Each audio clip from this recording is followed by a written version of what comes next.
Hello, cartoon fanatics. RJ here, and welcome to the last Cartoon Corner on OKKO Let's Be Heroes. This has been quite a week for Cartoon Network between this finale and the Steven Universe movie, so let's see how our beloved heroes get their ending. Where we last left off, the newly formed Shadowy Venomous and TKO are fully in control, wrecking everything in their path, both physical and emotional. It's up to KO's friends to try and set things right, but it looks like it certainly will not be easy. And boy, was it not easy. The plaza holds a huge tournament to alter everyone's POW cards for some reason, because why not, I guess. And Shadowy Venomous and TKO plan to win the competition and use the new power to, well, destroy the universe. Rad and Enid jump into action to try and take down TKO in the tournament. But even when working together, they aren't nearly strong enough. Luckily, they run into Fink midway through, who offers them help to unleash their turbo side in order to help Fink get her boss back. No, the tears! No, Fink, don't cry! Seeing Fink and Carol cry in these episodes really tears at your heartstrings. So now we have Turbo Rad and Enid. Surely they will be enough to take out TKO for good.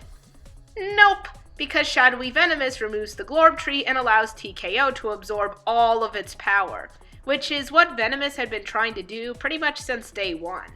TKO unleashes a full fury, and maybe a little too late, our heroes realize that the only way to really defeat TKO is not through fighting, but through love, to attempt to get TKO back. Wow. KO to TKO to KO. Tako! There we go. Let's call him Tako. Alright, what was I saying? Oh, right. Getting love, power of friendship. At the very end, even Shadowy Venomous is taken down by TKO. Shadowy Figure being literally kicked out of Venomous. I didn't think Shadowy Figure would go down in such a wimpy way, but here we are. Honestly, I don't know what I was expecting. Maybe some grand battle, maybe some kind of weird redemption from Venomous. But no, Venomous is a villain with or without Shadowy Figure. He doesn't apologize for his actions or what he's done. He fully realizes that things have gone too far, that he lost control.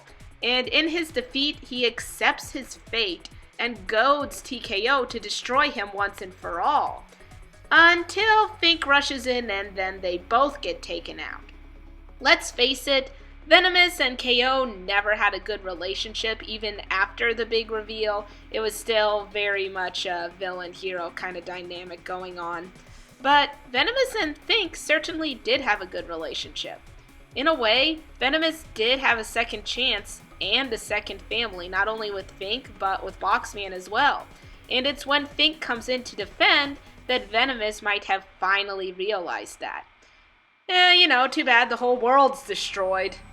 But what about KO? Will he swoop in and save the day? Well, yes and no. One of the things I really appreciate about this finale is there aren't any crazy 180-degree turns in characters. You don't have Venomous going back into a good guy and addressing his actions, and in turn, KO isn't entirely innocent in this either. Remember, before this whole mess went down, KO had chucked TKO into his subconscious. KO begins to understand that trying to shut down TKO and hide him away was not an appropriate way to deal with his anger. KO and TKO are the same person, and it's only when KO accepts this that TKO is properly handled. This show has been known to throw in little tidbit lessons in the past, but honestly, this is a great moral for anyone to hear. It's easy to think of the parts of ourselves we dislike as a separate entity, as a Jekyll and Hyde situation. But those parts of us are still us. It's what we do with those feelings of anger and frustration that makes us into heroes. KO has finally learned how to become one with TKO, and he breaks through as his true self. And everything's in shambles, the world is doomed until a literal Deus Ex Machina comes in to grant KO one wish. And with that, the world is restored, everyone goes back to their daily activities, and that's it.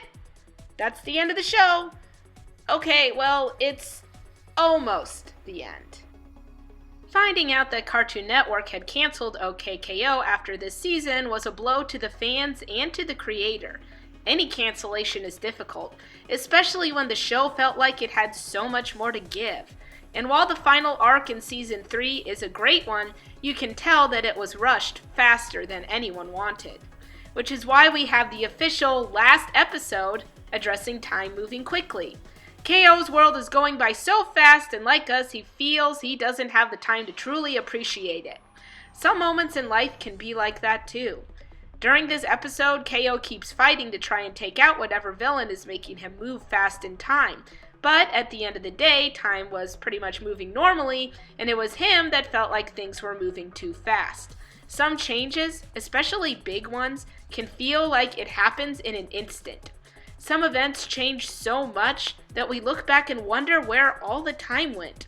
That's why it's important to really hold on to each day in the present. And once KO embraces that, we get to see what happens to all of the characters as they grow up. Rad runs a coffee shop with cats, which is super adorable. Enid teaches ninja skills with Red Action. Carol and Mr. Gar get married. Dendi becomes the CEO of POW Cards. Fink becomes a kick-butt gamer with a proud Venomous by her side. And of course I saw the rings on their fingers. Everyone saw those. The Voxman shippers rejoiced on this day. Congratulations, guys. And KO becomes the powerful hero he knew he could be, taking Mr. Gar's place as the manager of the bodega.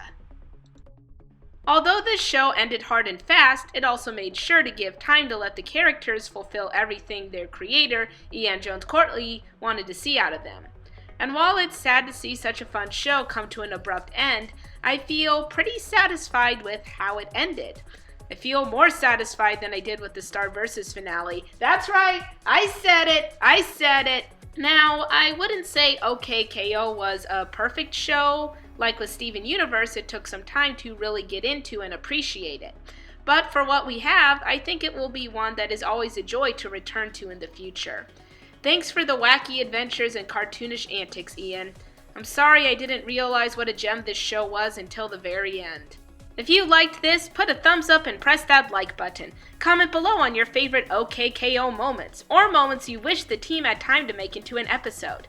I know there was one they wanted to do with Fink going into KO's school, which would have been hilarious.